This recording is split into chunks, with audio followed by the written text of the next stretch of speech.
خواتین و حضرات السلام علیکم، میرا نام شمون ہاشمی ہے اور رات گئے کی ایک اور نشست میں خوش آمدید۔ اس نشست میں میرا اور آپ کا ساتھ رہے گا رات گئے تک۔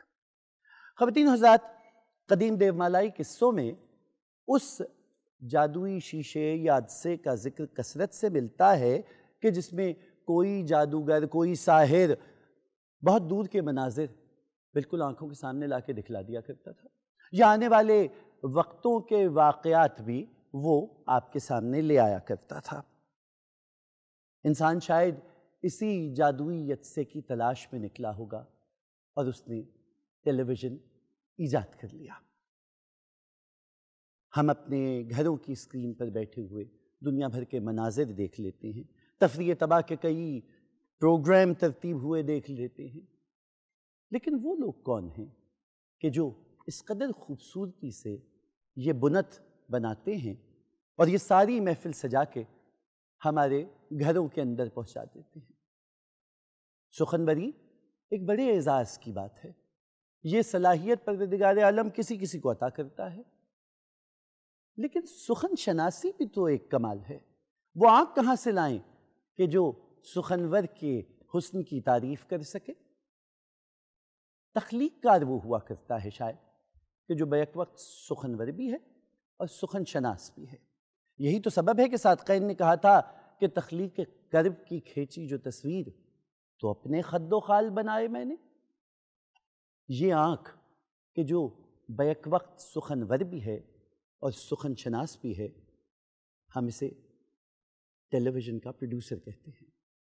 پاکستان ٹیلی ویژن کو یہ اعزاز حاصل ہے کہ اسے ایسے نامور چہروں نے اپنی صلاحیتیں عطا کی کہ جو بیک وقت سخنور بھی تھے اور سخن شناس بھی تھے، اس لیے کہ یہ سب تخلیق کار تھے۔ آج کی یہ نشست انہی باکمال باہنر چہروں کے نام ہے، اور میرے پاس آج ایسے ہی مہمان ہیں کہ جن سے بات ہوگی کہ آخر کو کیا ایسی وہ کیا کہتے ہیں کہ جادو کی پڑیا ان کے پاس تھی کہ انہوں نے سن 1964 سے شروع ہونے والے سفر کو اس معراج پہ پہنچایا کہ پاکستان ٹیلی ویژن کا شمار دنیا کے صف اول کے ٹی وی چینلز میں ہوتا ہے۔ خواتین و حضرات، رات گئے کی نشست مکمل نہیں ہوتی ہے اگر اس میں موسیقی نہ ہو، سو آج ایک اور بہت دلربا آواز ہمارے پاس ہے۔ ساتھ ہی ساتھ چونکہ نشست ادب سے منسلک ہے، سو کتاب کا سلیقہ محفل میں شامل رہے گا۔ یہ سب کچھ ایک وقفے کے بعد۔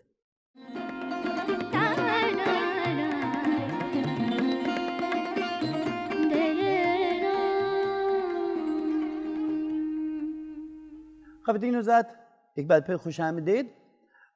یہ نشست میرے لیے بہت مشکل ہے، اس لیے کہ میں اپنے دو استادوں کے سامنے بیٹھا ہوں۔ میرا پاکستان ٹیلی ویژن میں آنے کا سبب آج اس پروگرام میں موجود ہے، اور اس نگری میں مجھے روک لینے کا سبب بھی موجود ہے۔ یہ دو شخصیات ہیں کہ میں تو شاید کہیں بہت ہی معمولی سا نام ہوں گا، پاکستان ٹیلی ویژن کے ذریعے شہرت کے آسمان پہ جگمگانے والے کتنے ایسے نام ہیں کہ جن کو اگر گننے بیٹھیے تو گویا تسبیح کے دانے گنتے رہ جائیں گے آپ۔ اختر وقار عظیم غالباً اس پہلے بیچ میں ہوں گے کہ جو پاکستان ٹیلی ویژن میں باقاعدہ پروڈیوسرز انٹرویو کر کے بھرتی کیے گئے تھے۔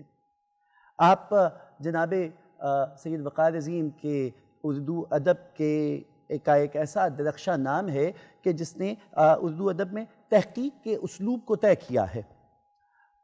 ایک ایسے خانوادے کا لڑکا پاکستان ٹیلی ویژن کو نصیب ہوا، اور آج تک یہ طے نہیں ہو سکا کہ اختر وقار عظیم خود مورخ زیادہ اچھے ہیں، بہت اچھی طریقے سے پین پکچرز قلمی فن پارے بنا لیا کرتے ہیں، یہ سپورٹس کے بہت اچھے پروڈیوسر تھے کہ جنہوں نے پاکستان کی سپورٹس کو ٹیلی ویژن کے ذریعے بالکل ہی ایک نیا رخ دے دیا، یا جنرل پروگرامنگ میں آئے تو آج تک لوگ سخنور کو نہیں بھولے اور اس کے ذریعے کتنے ہی نامور نام ہیں ان کو نہیں بھولے۔ اختر صاحب کو حکومت پاکستان نے تمغہ حسن کارکردگی سے نوازا، اور آپ پاکستان ٹیلی ویژن کے مینیجنگ ڈائریکٹر رہے، شاید 2-3 سال رہے، لیکن جسے کہتے ہیں نا کہ وہ K2 کی چوٹی تھی، اور ابھی تک وہ کمال، وہ اوج کمال ہم ابھی تک اس کے دوبارہ منتظر ہیں۔ اور شاید اس کا سبب یہ ہے کہ پاکستان ٹیلی ویژن ان خوش نصیب ترین اداروں میں سے ہے کہ جس کی ایک کھڑکی دنیائے ادب میں مستقل کھلی رہی ہے۔ سو نتیجتاً فیض صاحب نے اپنی سب سے زیادہ شوریدہ سر بچی، اتنے دھیمے مزاج کے فیض احمد فیض، کہ کچی جیل سے پکی جیل تک کاٹ لی، لیکن کبھی جبین پہ بل نہیں آیا، اور ہم کے صیغے کے علاوہ کبھی میں کا لفظ نہیں استعمال کیا۔ لیکن جس نے پورے دھڑلے سے پاکستان ٹیلی ویژن میں اپنی میں کو منوایا، اور اگر میں یہ کہوں کہ سارے پاکستان ٹیلی ویژن میں ایک ہی مرد پروڈیوسر ہوا ہے جس کا نام منیزہ ہاشمی ہے، تو میں غلط نہیں ہوں۔ منیزہ ہاشمی سے میرا بڑا گہرا تعلق یوں بھی ہے کہ میں ان کی دریافت ہوں، اور جب میں یہاں آیا تھا تو شاید 200-300 روپے کا چیک ملتا تھا، جو یونیورسٹی کے طالب علم کے لیے بہت زیادہ تھا، اور کسی نے یہ اڑا دیا تھا کہ یہ شمون ہاشمی منیزہ ہاشمی کا بھتیجا ہے، اور وہ میری پھپھیاں۔ میں نے کہا اس خبر کو آپ پھیلا دیجئے تاکہ 300 روپے کے چیک ملتے رہے۔ منیزہ آپا اور اختر بھائی، آپ کی آمد کا بہت شکریہ۔ آج کی نشست کیا نشست ہوگی، کمال کی ہوگی۔ اتنے واقعات ہیں کہ مجھے آپ سے ڈانٹ پڑی ہوئی ہے، آپ نے میرے کام پہ تنقید میرے ابا کے حوالے سے کی تھی، اس کی شکایت ہے، آپ نے میرے اتنے کان کھینچے ہیں، میرے، توثیق کے، نور کے، ایک طویل سلسلہ ہے کہ جو سب آپ کے پالے ہوئے ہیں۔ اور بقول عدیل ہاشمی، خاص ہے ترکیب میں قوم رسول ہاشمی۔ خواتین حضرات، آج کی اس انتہائی دلچسپ محفل کو مزید حسین بنانے کے لیے ہمارے پاس جو فنکار تشریف لائے ہیں، وہ گزشتہ اب 1 دہائی تو ہو گئی ہے کہ وہ فن موسیقی سے وابستہ ہیں۔ جابر عباس نوجوان آواز ہیں پر بڑی توانا آواز ہے۔ کس سلیقے سے یہ سر کو نبھا رہے ہیں، اللہ کرے زور بیاں اور زیادہ۔ بہت شکریہ جابر، آپ تشریف لائے ہیں۔ میرے استاد بیٹھے ہیں اور بڑی جلدی ڈانٹ دیا کرتے ہیں، تو ذرا سنبھل کے گائیے گا۔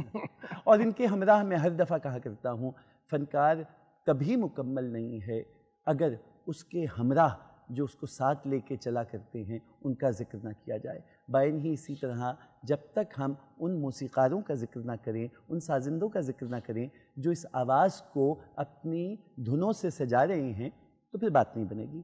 تو یہ کہکشاں بھی آپ کے ساتھ ہے، اور آپ جانتے ہیں کہ کتاب پہ بات ہوگی۔ اختر بھائی،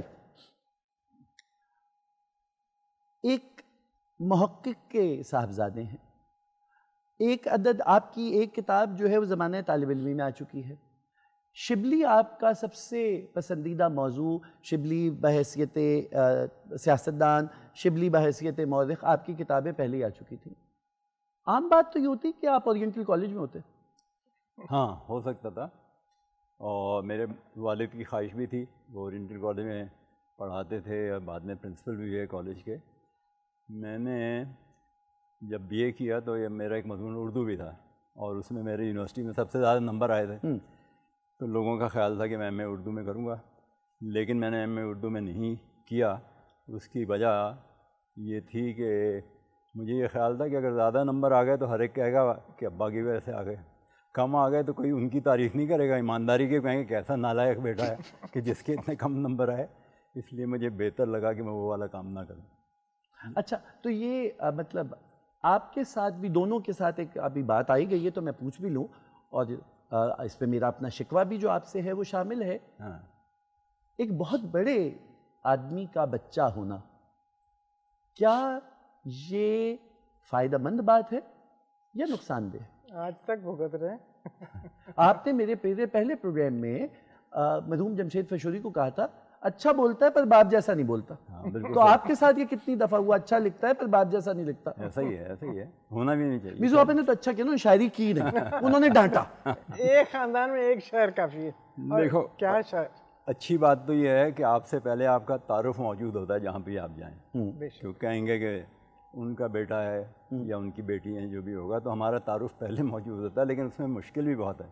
یہ ایک مثال تو میں نے مشکل کی دی ابھی کہ میں نے اردو اس لیے نہیں پڑھی کہ والد کی وجہ سے، اور لیکن فائدہ بھی ہوتا ہے. یہ میزو ہماری تم نے مجھ سے کہا میں نے ڈانٹنا نہیں, جی، اس لیے تو آپ میں بالکل آرام سے بیٹھ. مجھے آج تک یاد ہے کہ وہ سیڑھیاں ہوتی تھیں یہاں وہ گھومتی ہوئی, اس سے کڑک آواز آتی تھی اور آپ نیچے تشریف لاتی تھی. منیزہ ہاشمی, یہ ہم جانتے ہیں اور بخوبی جانتے ہیں کہ جو 80 کی دہائی چلی جس میں آپ نے اپنا کریئر بیلنس ہو رہا تھا, آپ 70s میں آئی تھیں, وہ بڑا سخت زمانہ تھا اور فیض صاحب کی نسبت سے آپ کی نوکری پر بھی زد پڑ رہی تھی. کتنا فائدہ ہوا فیض کی بیٹی ہونے کا اور کتنا نقصان ہوا فیض کی بیٹی ہونے کا؟ مجھے تو یہی محسوس ہوتا ہے شمون, فائدہ ہی فائدہ ہے. تب بھی تھا, لوگ ڈرتے تھے, پریشان ہو جاتے تھے, جسے کہتے ہیں منہ ماری نہیں کرتے تھے کہ یہ تو ویسے ہی آگے سے بول پڑے گی, کیونکہ میں ان حالات میں اپنی ماں کی بیٹی بن جاتی تھی. اچھا, جواب دینے میں. اچھا. اور دوسرا یہ کہ ظاہر ہے کیا بات کریں گے, اگر وہ باہر ہیں, اس زمانے میں باہر تھے, وہ بیروت میں تھے اور جلا وطنی انہوں نے خود رکھی ہوئی تھی جو بھی تھی, تو اس وقت وہ اگر مجھے پریشان کرتے تھے اور کرتے تھے, لیکن میں بھی ڈٹی ہوئی تھی کہ نہیں جانا. اور ایک آدھ دفعہ ایسا ہوا ہے, اختر صاحب اس بات کی وٹنس ہے, کہ میں نے کہا کہ میں جا رہی ہوں بس, اور اپنا میں استعفیٰ لے کے پہنچی, اور اس کے اوپر جو وہاں تھے صاحب, بہت اچھے آدمی تھے, ہمارے ڈائریکٹر ایڈمنسٹریشن, انہوں نے کہا یہی تو وہ چاہتے ہیں, یہ تم نے نہیں کرنا. اور وہ دن اور آج کا دن میں نے سوچا ہی از رائٹ, کہ یہ پیچھے نہیں ہٹنا. جس طرح فیض اگر نہیں ہٹے تو ہم کیوں ہٹیں گے؟ تو اس قسم کی باتیں رہیں, لیکن کسی وجہ سے وہ مجھے اور مضبوط کرتی گئی. آپ کا پہلا اسٹیشن کون سا تھا, کہاں؟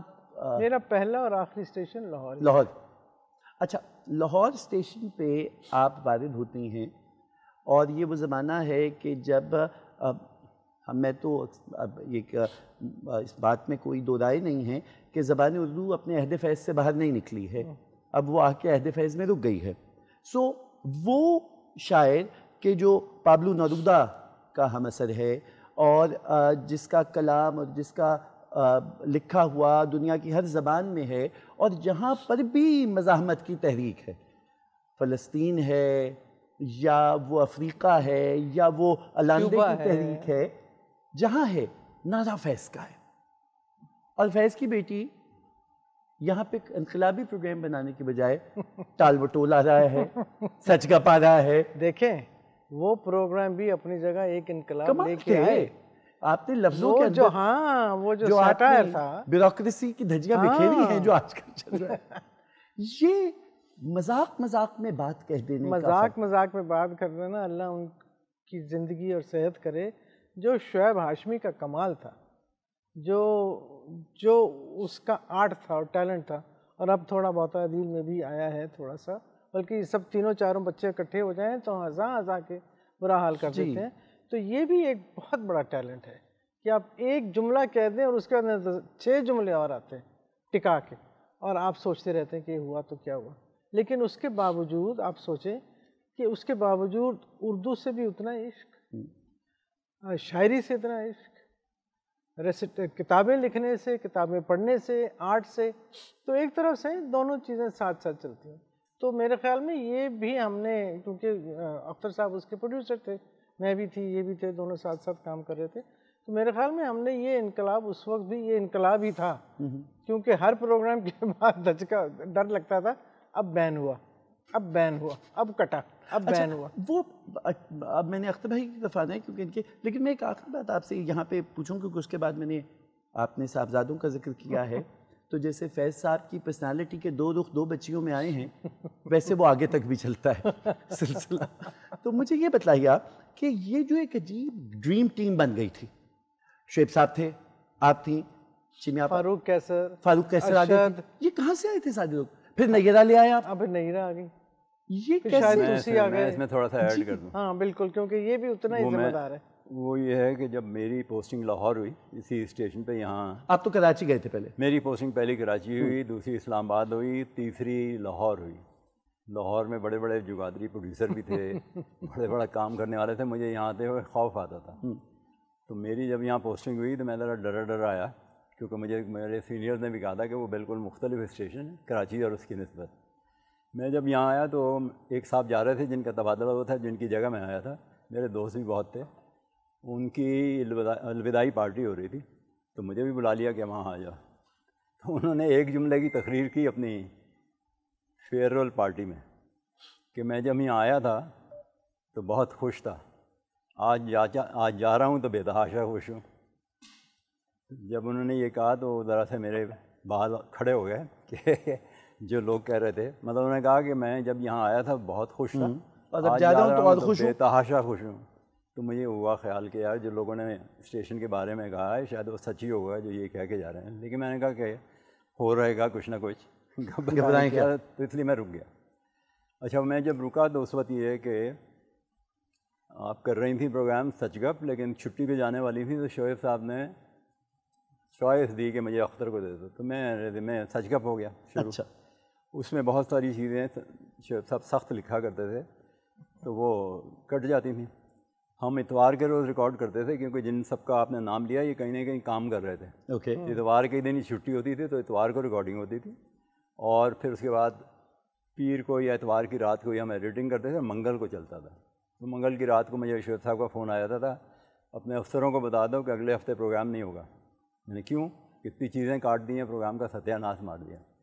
تو میں 2 دن انتظار کرتا تھا، گزر جاتے تھے، جمعے کو گھر جاتا تھا، پوچھتے تھے کیسے آنا ہوا، میں نے کہا ایسے ہی آ گیا. نہ وہ ذکر کرتے سچ گپ کا، نہ میں کرتا تھا. تھوڑی دیر بعد چھیمی آپا آتی تھیں تو وہ کہتی تھیں کہ ریکارڈنگ کا کیا ہونا ہے، انہوں نے کہا بتا جو دیا نہیں کرنا ہے. اچھا. تو میں پھر اس پہ سوال کرتا تھا، میں نے کہا کتنی چیزیں لکھی تھیں اور کتنی کٹ گئیں؟ کہہ رہے 10 لکھی تھی 3 کٹ گئیں. میں نے کہا 7 چلی ہیں؟ کہنا ہاں. میں نے کہا پروگرام نہیں کریں گے تو 10 کی 10 کٹ جائیں گی، تو بڑا سینسر بورڈ وہ ہوا یا یہ ہوا؟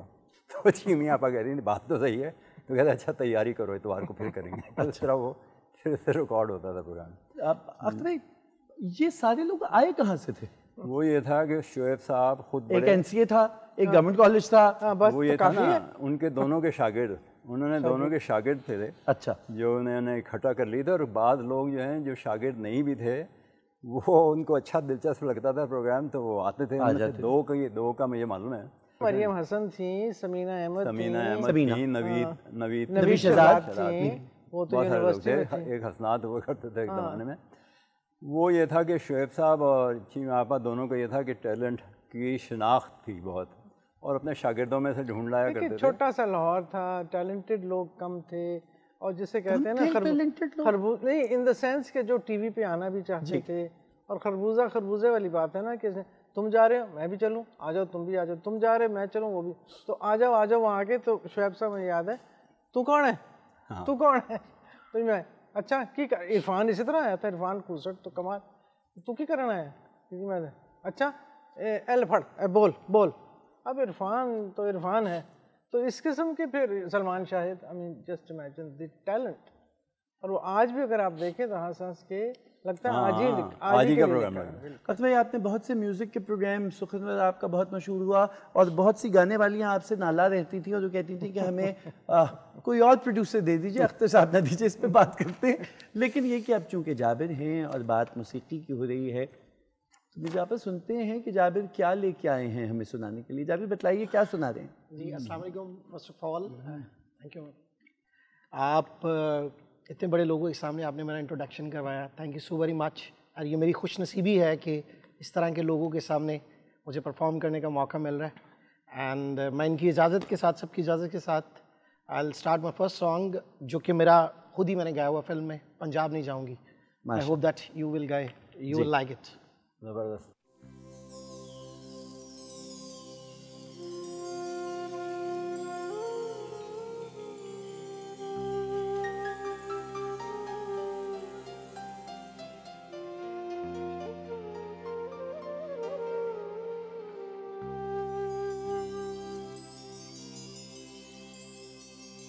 تو جانے کوئی اور نہ جانے، عجب نے تیریاں باتاں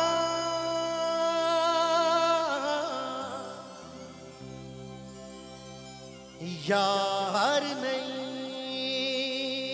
تے میں کی جانا. ਈਦਾਂ ਤੇ ਸ਼ਬ ਰਾਤਾਂ ਤੇਰੇ ਦਰ ਤੇ ਸਜਦੇ ਸਜਾਵਾਂ